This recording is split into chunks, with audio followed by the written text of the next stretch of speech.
Well, Congressman, it's very good to be here with you today. Good to be here with you, Yeah. Commissioner Levacy, and I appreciate the invite. Obviously, you have new facilities here in Pickerington, Yes, Fairfield County. Fairfield County. And tell us a little bit about that. How's that worked out for you? It has been absolutely a blessing. It's been fantastic. When we made the change and when redistricting happened, our former office was in Worthington, Ohio, Sure. up off 270. Sure. So most of the staff is from that area. So, when we were making decisions about where to take when we were redrawn into the new 12th, we were going vacillate between, the other counties that we had to go with. But this was always our top pick, not necessarily this actual facility, but Fairfield County was. Pickerington's easy to get to. It's right off Interstate 70. We were the staff that we had in Worthington that we wanted to keep. We wanted to make sure that it was okay with them. So it was kind of a whole set of us, group of us, as a team together to decide. And then, lo and behold, I ran into a couple of you fine commissioners here in Fairfield County, and you were taking over this facility from Ohio University, and we were elated. So we couldn't wait to get in here. You have accommodated us, and just the red carpet's been out, and it's out every time that we come in. Well, we're very privileged that you're here because you have a pretty broad and wide district. I think you encompass over 11 counties. Is that correct? We're up to, we have 12 counties. We call it 12 counties for the 12th Congressional District. Okay. So it's got a nice ring to it. So Sure. we have Knox County, we have a little over a third of Delaware County. We have all of Licking County, all of Fairfield County. We have Perry County, Morgan County, Athens County. We have Muskingum County, my home county. We have Coshocton County, Guernsey County, about a third of Tuscarawas County, and then Holmes County. So it's a beautiful, beautiful district. This is the most populated end of the congressional district, and it's just. I wake up and I tell the good Lord every morning, every night. I mean, this is to represent the people of the 12th Congressional District is such an honor. But what we have here, the legacy, the leadership that's here. I mean, I get to represent the #1 fastest growing county in Delaware County. Top 5 is Fairfield County. It's #3 or #4, and then now Licking County is moving in with the growth that's happening over there. But Fairfield County is just. I got to serve here in 2012. In the state legislature, and I just fell in love with Fairfield County.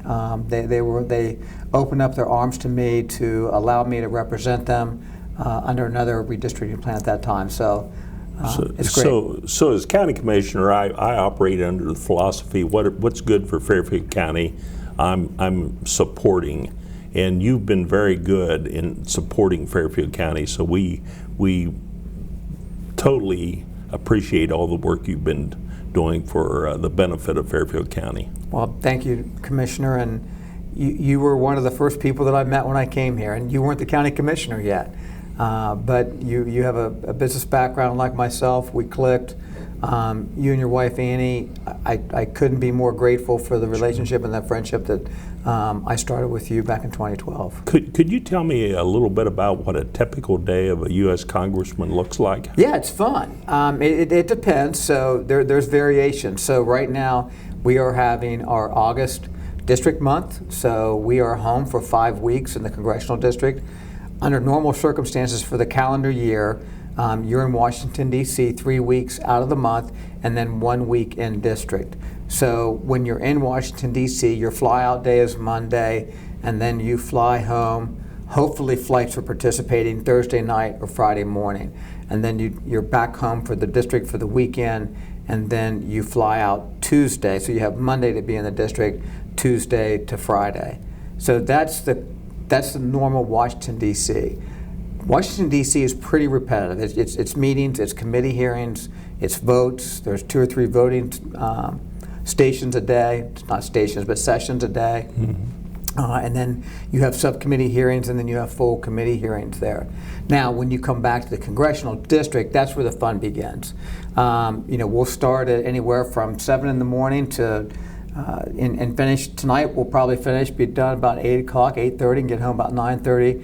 but we're going all day long. We're doing meetings, we're doing tours, we're visiting with constituencies, we're visiting with small business owners, fairs. So with 12 counties, you have 12 fairs.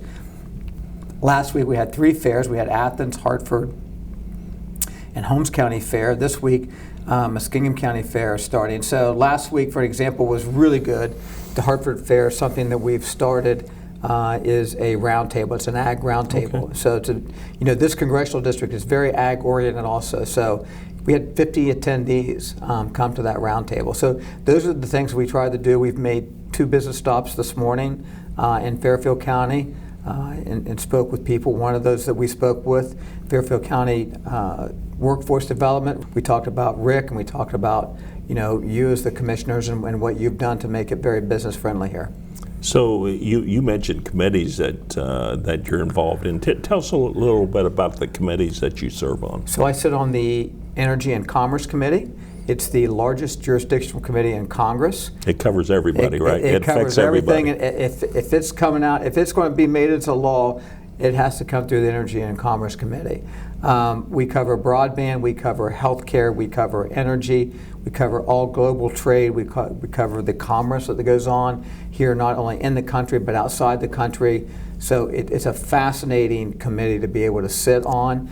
Then there's 3 subcommittees that I sit on. I sit on the subcommittee of energy, and then I sit on the subcommittee of health, and then I am vice chair of the subcommittee on oversight. So if we want to have oversight over, we want the FDA to come in, any of those agencies, EPA, they can come in, and the subcommittee has oversight over those agencies. A lot of responsibility, especially when you talk about energy. That nothing goes forward without energy. So just to think about the. And obviously, and you and the commissioners in Fairfield County is dealing with, the energy situation that we're in right now. I am also the chairman of the HEAT Committee, which stands for the House Energy Action Team, and it's a committee of Republican study members.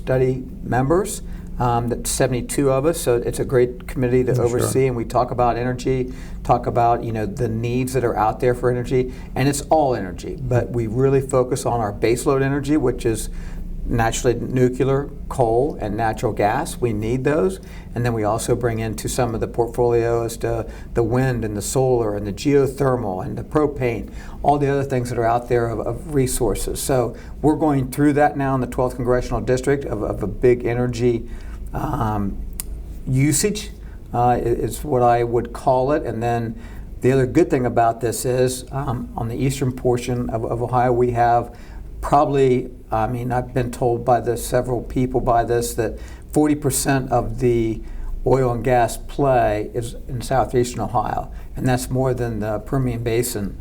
So we're a big player in the energy world, and it's national security also. Yeah. So what do you feel is the biggest challenge that this country is facing right now, and that would even affect Fairfield County? I could go off on 2 different directions for that. The biggest thing for me, and I'll never forget, I was with my dad when I was a young boy, and Jim Rhodes was there, and he threw his wallet on the table that we were sitting around, and he said, it's all about what's in that wallet.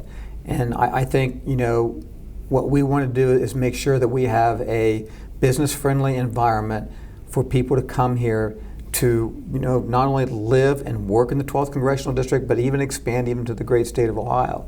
And I think Ohio is in a really good place right now. We've had a lot of attention drawn to us from a positive standpoint of industry that's coming here. I think that's our biggest thing, because if we can provide jobs for people, that gives them pride, that gives them strength, that gives them stability. It makes our communities bigger and better.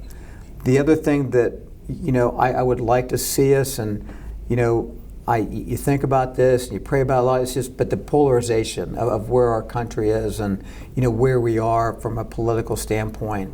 So I'd love for us to have a better open communication process and just be kind to each other. We're not kind to each other anymore. Well, I know you're very kind to everyone, regardless of their philosophy. We have to be. And I have that same philosophy as well. Yes, you do. So thank you for bringing that up. Anything else you'd like to talk about? No, I really enjoy this, and I'm glad to see you here. I know you've been here beforehand, but we are just so incredibly excited about this space that we have here in Fairfield County, but also in Pickerington.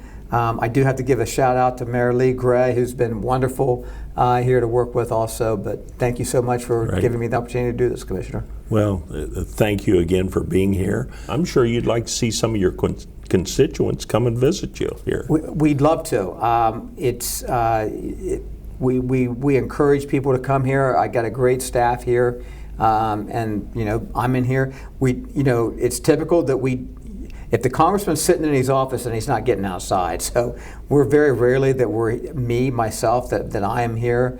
But look, you couldn't do this position or do this job and take care of the people of the 12th without having a great team and folks around me. So, on a personal note, I reached out to one of your staff members about one of my employees that needed some help with a birth certificate that had a birth while she was in the Army and did not have a birth certificate because she was out of the country, and they were very, very helpful and actually got the job done. So it's that kind of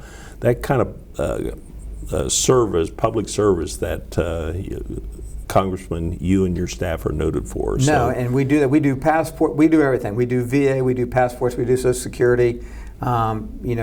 Everything. Taxes, IRS. When you can't get through to the bureaucrats, you come to see. And I tell all my friends that, look, don't take your time being on hold. Come to us directly, and we'll do the work for you. That's what we're there to do. Well, again, we appreciate your willingness and your public service, because the job you've decided to take on is not easy, and we understand that, because not everybody understands the way I do on the appreciation of your good work. Thank you, sir. Appreciate it. You're quite well with it. Thank you. My pleasure. Thank you. Thank you.